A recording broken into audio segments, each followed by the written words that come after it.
Okay, now I'm going to open the Prego spreadsheet, which is this, disable macros. There aren't any actually.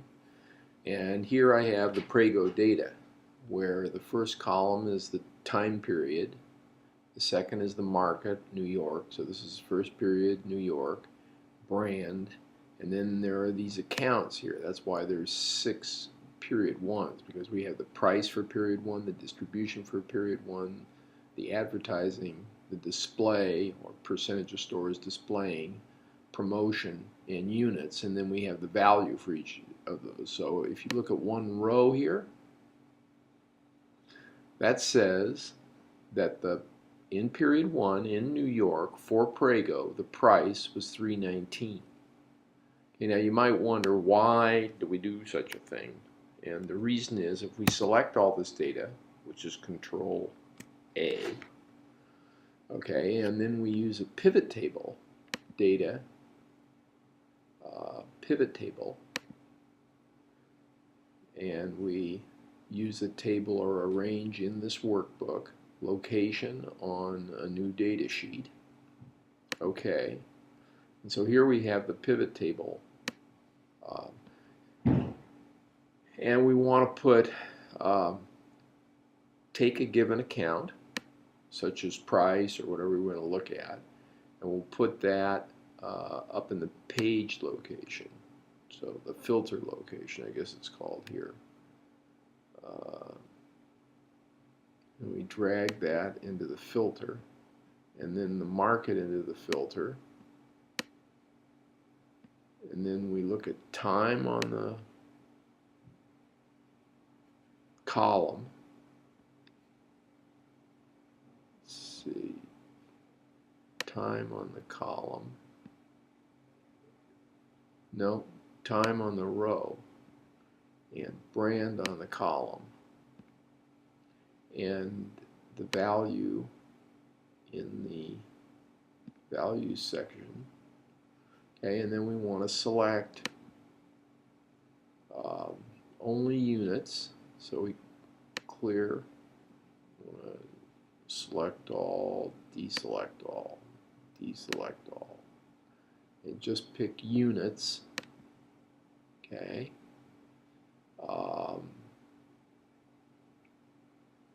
And close that then. And then we want to pick a market like New York. So deselect all, pick New York, clear the filter.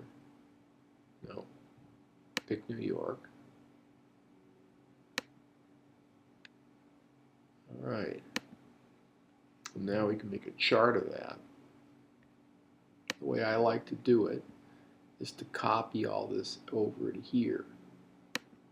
So equals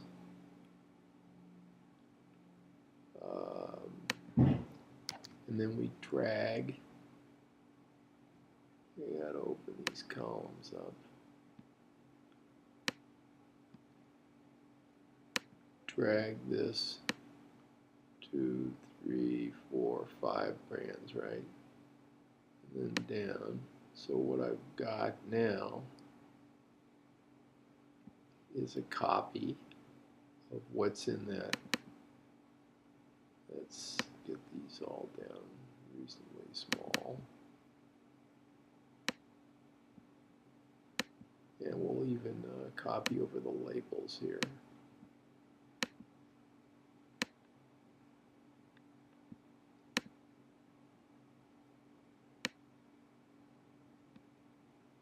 Okay.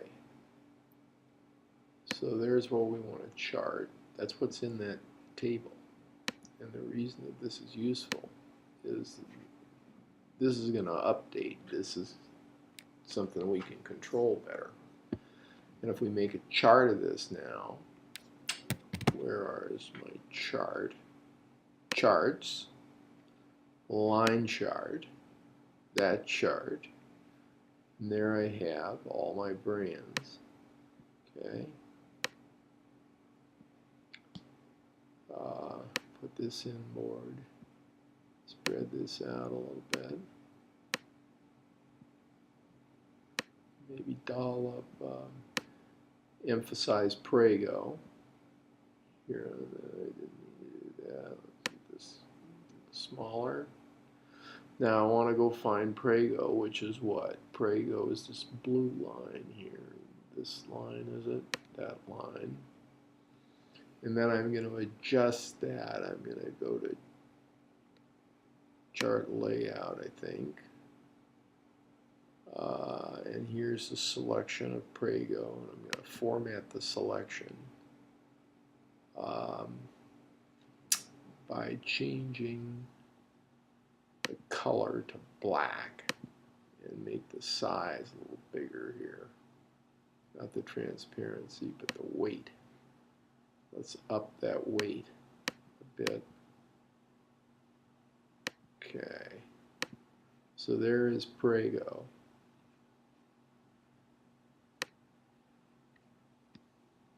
With a nice chart. And I like to leave the names because I put it in PowerPoint, and I'm going to use the labeling feature over there. So now I'm going to copy this, open PowerPoint. Okay, pick a blank, and I want a new slide. It's this type of slide. And say Prego, let's see, units by period.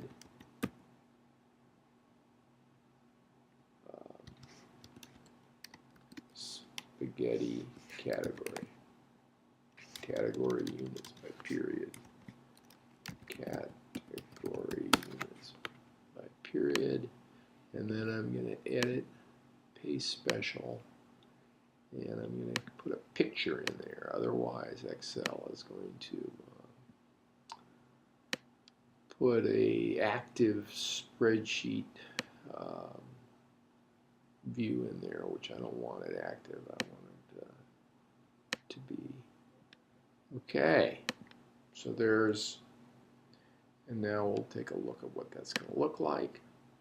Okay, and so here's this period 19 Prego, and now I want to put a circle around that or something so it's more obvious, because I'm going to do it with an animate, and then I'm going to animate it. So smart art maybe,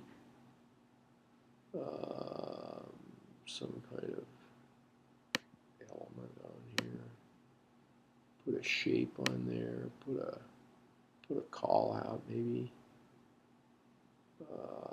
Okay, so this call out is going to say something like, let's make this a lot bigger, and view, zoom in. Okay, now put the shape on here, call out, pick the call out. Nope, don't think so. Okay, now Control Shift